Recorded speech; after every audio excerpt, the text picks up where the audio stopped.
the book of Isaiah as well. Tish, there's Isaiah 8:20 to 22 that says, look to God's instructions and teachings. People who contradict his word are completely in the dark. They will go from one place to another, weary and hungry. And because they are hungry, they will rage and curse their king and their God. They will look up to heaven and down at the earth. But wherever they look, there will be trouble and anguish and dark despair. They will be thrown out into the darkness. Today, I am just grateful for God's word, God's instructions, and God's teachings. I like that word too.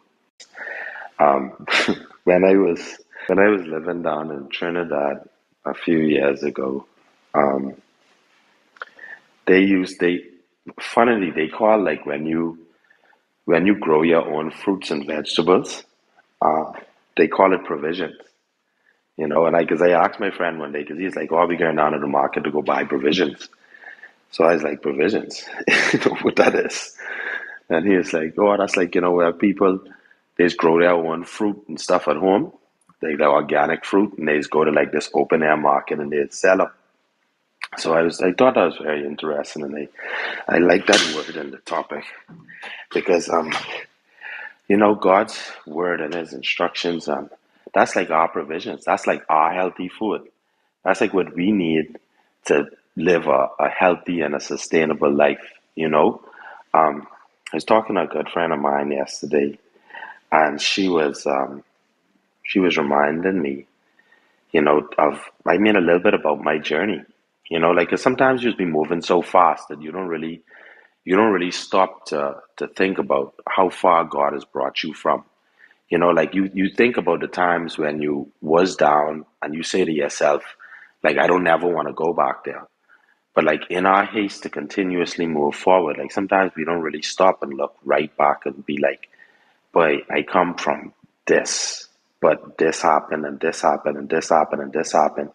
And then sometimes you have to like sort of just stop and realize that it was an entire process, but it was a process that involved God along the way.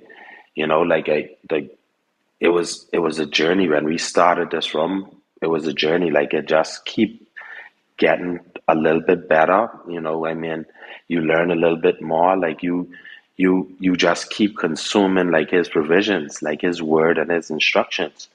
And but no, let me not say but the most important part of the journey was obedience. Like obedience was and is the most important part of the journey in my mind because God has speak to us through so many different things and so many different ways. Like he doesn't just come out there and just tell us. Like sometimes he shake the tree now. He tell you, hey, your instructions will come directly through someone. Someone will call you out the blue or something and give you like instructions, and he's be direct sometimes. But a lot of times, all throughout our day, we just be getting little updates, little updates on how to do. But it's how we observe these things.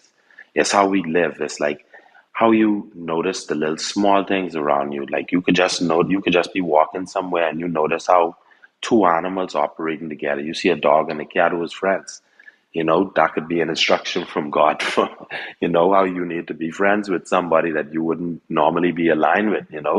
You could see a sign just in the way that the water moves, and like he, because he is all present and omnipotent, like his instructions and his signs don't normally come the same way. It's always like in small little things, and you just have to be observant and you just have to be obedient to it. And obviously, have your mind and your heart open up by using the word and by using community and by the church so that like your spirit could be open up to receive God's instructions. So that's just I appreciated that topic today, precious and teach provisions. It's a very powerful one in the Bible and in my life as well too. Thank you again, everyone, for the opportunity to speak. I'm Kerry, and I relinquish my mic to Sister Jalita.